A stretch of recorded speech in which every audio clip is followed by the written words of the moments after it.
자, 저는 출장을 잘 마치고 다시 뉴욕으로 돌아왔습니다. 제가 지난 영상에서 말씀을 드렸죠. 이 버핏의 CEO 자리 사임, 그리고 그 자리를 그렉 아벨이 물려받는다 이렇게 말씀드리고, 이 이벤트에 대한 평가가 아마 월요일 주식시장에서 나올 것이다 이렇게 말씀드렸는데, 일단 오늘 평가가 나온 거 있습니다. 시장이 좀 놀란 것 같죠. 한때 6% 넘게 하락을 하다가 낙폭을 좀 4%까지 줄이다가 다시 또 한 5%까지 하락하는 모습, 그리고 시간외에서도 좀 내려가는 모습입니다. 오늘 미국장이 전반적으로 그냥 약보합 정도로 보였다는 점에서 이거는 버핏이 없는 버크셔가 지금까지의 그 탄탄대로를 유지할 수 있을까? 이런 점에 대해서 시장이 좀 불안을 느끼는 것 같다. 이렇게 볼 수 있고요. 결국은 이게 버크셔 입장에서 풀어야 할 숙제일 것 같습니다. 아마도 버핏은 이런 것까지 감안해서 이 사임 시기를 결정을 한 것 같은데, 만약에 돌아가시는 날까지 CEO 자리를 유지하고 있다가 갑자기 요구가 생기면 시장에 미치는 파장은 훨씬 클 수 있겠죠. 하지만 버핏은 스스로 물러나는 걸 택했고, CEO 자리에서 물러나더라도 주변에서 계속 돕겠다고 했고,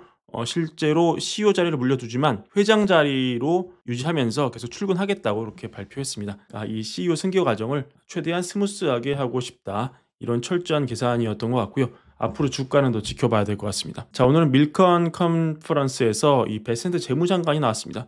지금 결국 베센트 재무장관이 월가에서 백악관에서 확실히 말이 통하는 사람이라고 판단을 하고 있고, 또 트럼프가 베센트 말을 비교적 듣기 때문에 이 베센트 한마디 한마디를 또 비중 있게 안 볼 수가 없는 상황인데, 이게 좀 비경제적인 분석일 수 있고 합리적이지 않은 생각일 수 있지만, 사람이 어떤 이 확신에 의해서 움직이는 동물이잖아요. 근데 오늘 이 베센트 재무장관의 말 중에 저는 그래서 이게 가장 인상 깊게 들렸습니다. 베센트가 월가에서 돈 많이 버는 금융인이었죠. 그리고 지금은 공직을 맡고 있습니다. 이런 변신에 대해서 Q&A 시간에 그 질문이 나왔는데 이렇게 말을 합니다. 나는 10대 때부터 공직에서 일하고 싶었다. 티네이저 때부터. 그리고 특히 공직에 뛰어든 게 악화되는 재정 전망 때문이었다. 나는 이 예산 적자에 굉장히 많은 충격을 받았고, 그래서 이 책상에서 나와가지고 이 해결책의 일부가 되고 싶었다, 이렇게 말을 하거든요. 여러분, 지금 미국에서 이 재정 적자를 부추기는 예산이 급격하게 늘어나는 그런 분야가 뭐라고 생각하십니까? 알고 보면 이게 국채 이자입니다. 특히 25년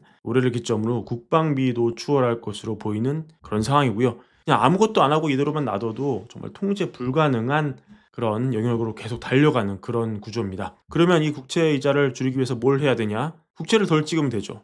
그러려면은 정부 부문의 크기를 줄이면 되죠. 예산 깎으면 되고요. 고용 줄이면 됩니다. 이 정부 부문의 구조 조정은 트럼프 정부에서 도지가 앞장서서 하는 내용이고요.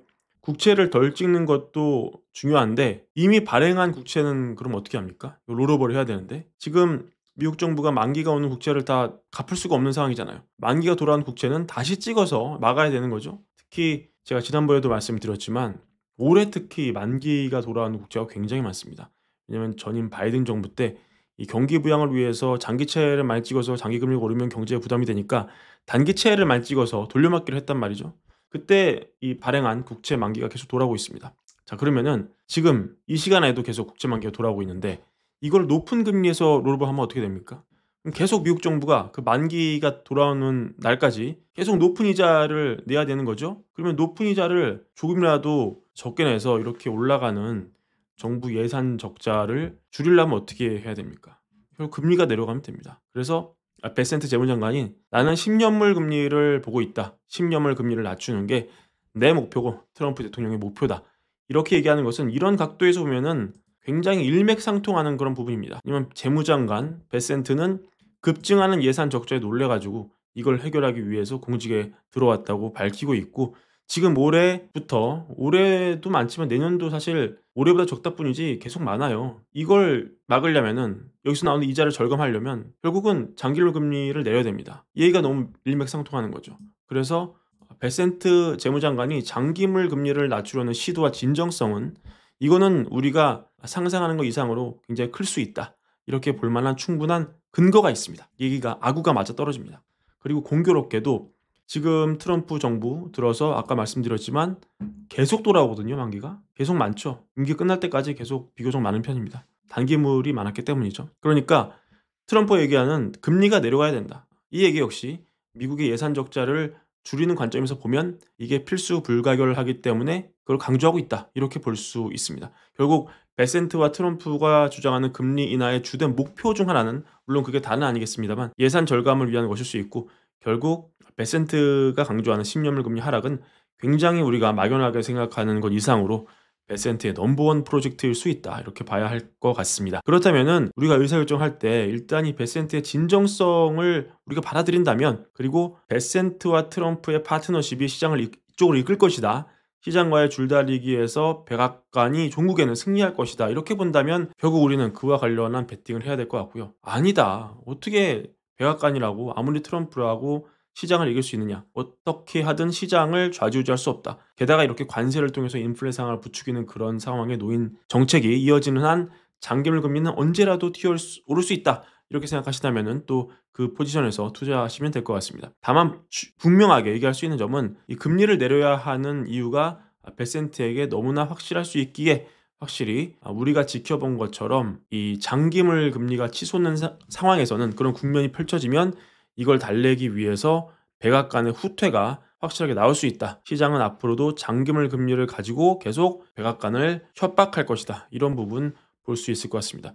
관련해서 오늘 재미있는 해프닝도 있었습니다. 이 밀켄이 국채금리 변동 알람을 휴대폰으로 받고 있다, 이렇게 농담을 했거든요. 그러니까 베센트가 그거 대통령한테는 보여주지 마라, 이렇게 얘기를 하면서 청중을 좀 웃겼습니다. 그만큼 국채금리의 튀어오름이 백악관에서도 화두다, 이런 점을 간접적으로 느낄 수 있었고요. 그 외에 이제 베스트 재무장관 한 얘기 중에 정리를 좀 해보자면, 미국 행정부의 목표는 이 자리에 모이신 글로벌 투자자에게 미국을 더욱 매력적인 투자처로 만드는 것이다, 이렇게 얘기했고요. 미국 시장은 깨지지 않는다, 이렇게 얘기하면서 미국의 걸어온 길, 미국의 경제 역사는 5개 단어로 요약할 수 있다. Up and to the right. 계속 올라간다, 이렇게 말하면서 이 장기적인 관점에서 미국에 투자하기에 나쁜 시점은 없다, 이렇게 전망을 했고요. 주장을 한 거죠. 주장을 했고, 또 이 벅셔 해서웨이 주총, 저희가 전해드렸지만 버핏이 트럼프 무역 정책에 대해서 조금 비판적으로 말을 했잖아요. 무역을 전제처럼 하면 안 된다, 이렇게 얘기를 했음에도 불구하고 베센트는 버핏의 평소 발언을 인용하면서 절대 미국에 반해서 투자하지 말라는 그런 버핏의 말은 어떤 행정부가 들어서더라도 변하지 않는 미국의 본질을 말하는 것이다, 이렇게 얘기하기도 했습니다. 그리고 트럼프 경제정책을 좀 큰 그림에서 봐라. 무역과 감세, 즉 관세와 감세, 그리고 규제 완화는 서로 다른 이 세 가지 정책이지만 서로를 보완하면서 함께 작용한다. 즉 이 세 가지는 공통된 목표인 미국을 글로벌 자본 중심지로 자리매김하는 역할을 한다, 이렇게 디펜스하기도 했습니다. 자, 그리고 4월에 옅은 관세 여파로 한번 변동성 장세를 겪은 이후에 지난해에는 S&P 500 지수 목표치를 안 올린 곳이 소수였죠. 베어가 소수였죠. 올해는 지금까지 보면은 불이 소수입니다. 안 내리는 데가 소수거든요. 그중에 아직까지 유일하게 연말 S&P 500이 7,000 이상 간다, 이 불리시한 관점을 유지하고 있는 월가 하우스가 딱 하나 있습니다. 웰스파고인데요. 여기 이제 크리스토퍼 하비가 오늘 인터뷰 나왔는데, 여전히 우리는 연말 S&P 500 목표치 7,007을 목표를 유지를 한다. 지금 불확실성의 정점은 이미 지나왔고, 그리고 백악관이 이 채찍에서 당근으로 전환을 한다면 시장이 완전히 달라질 것이다, 이렇게 전망을 했습니다. 그리고 월가 대표 강세론자 야데니 리서치의 야데니도 사실 얼마 전에 S&P 500 목표치를 내렸거든요. 6,000까지 내렸는데 최근 달라진 뷰를 보면은 일단은 경기 침체 확률을 다시 35%로 낮췄습니다. 지난 3월 정도 전망으로 낮췄고, 그 이후로 미국의 선행지수는 좋지 않지만 이 도행지수가 계속 최고치를 찍고 있다. 그리고 얼마 전 나온 4월 실업률 기억나시죠? 4.2로 동일했습니다. 이것도 판단에 도움이 된다, 이렇게 말을 하면서, 다만 지금 당장 S&P 500 목표치를 올리지는 않을 건데, 왜냐면은 그거는 기업들 실적 발표를 보면서 좀 결정하겠다, 이렇게 밝혔습니다. 참고하시기를 바라고요. 여튼 이 4월 해방의 날, 트럼프가 주장하는 해방의 날 이후에 그거에 영향을 받은 데이터들이 이제 하나씩 속속 나오고 있으니까 베어가 맞는지 불이 맞는지 시장이 판단할 수 있는 데이터들의 숫자가 하나씩 더 많아지리라 생각이 듭니다. 오늘 준비한 영상 이것으로 마무리하고요. 월가일보 구독과 좋아요, 많은 사랑도 함께 부탁드립니다. 감사합니다.